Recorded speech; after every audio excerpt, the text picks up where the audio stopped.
All right, welcome. Today we're going to talk about something that can feel a little intimidating, math for your 3-year-old. But I promise, we're going to break down just how simple and honestly how fun it can be to build those early number skills right into your everyday life.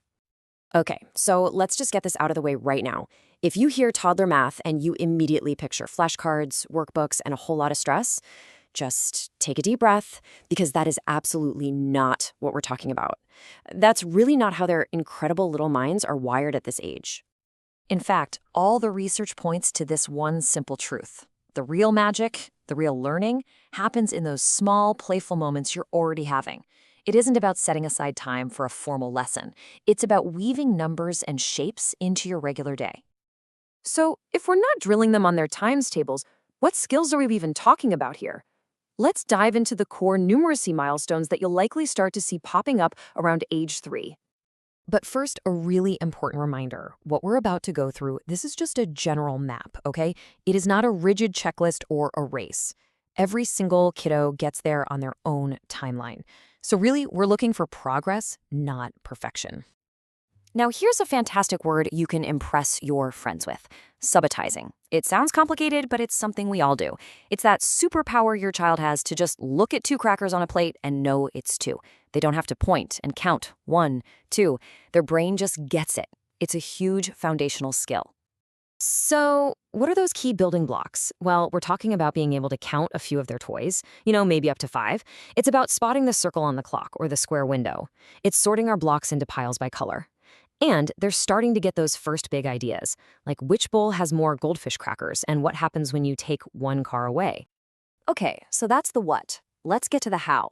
This is the practical part, your simple playbook for turning all those ordinary moments into really powerful, really fun learning opportunities. And believe me, it takes 0 extra effort. Think of these 5 things as your secret weapons. Seriously, it's as simple as counting the stairs as you walk up them, pointing out the red stripe, blue stripe pattern on their pajamas, making cleanup a game by sorting toys, or letting them dump in the flour when you're baking. It's just talking about what you see. This might be the most crucial point of all. Your attitude about numbers is contagious. If you treat math like a fun puzzle or a cool discovery, they will too. So try to avoid saying things like, I'm bad at math. Instead, go with something like, let's figure this out together. That curiosity is everything. Okay, you get the milestones, you have the playbook, but how do you actually make this happen over the course of a year without it feeling like, another thing on your to-do list? Let's look at a super flexible 4-quarter game plan. Here's a really simple way to think about the year.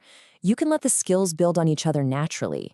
In the first quarter, maybe you just focus on counting things one by one. Then you can move into spotting shapes, then sorting and patterns. And eventually, by the end of the year, you're exploring those first ideas of one more or one less. And let's make that even more concrete. Look how easy this can be. For each quarter, just have one simple goal and a fun little activity. So, quarter 1, just count the grapes at snack time. Quarter 2, go on a shape scavenger hunt in your living room. By quarter 4, you're just asking simple what-if questions. It's all just play. So if there is one thing, just one thing you take away from this, I want it to be this. You do not have to be a math teacher. Your only job is to be a noticer. Notice the numbers on your mail, the circle shapes of the car's wheels, the patterns in the brick wall. Just see the math that is literally everywhere and share that discovery. So, I'll leave you with this final thought. As you go about the rest of your day, just keep this question in the back of your mind. You will be absolutely amazed at how many little number adventures you can find together, just waiting to be discovered.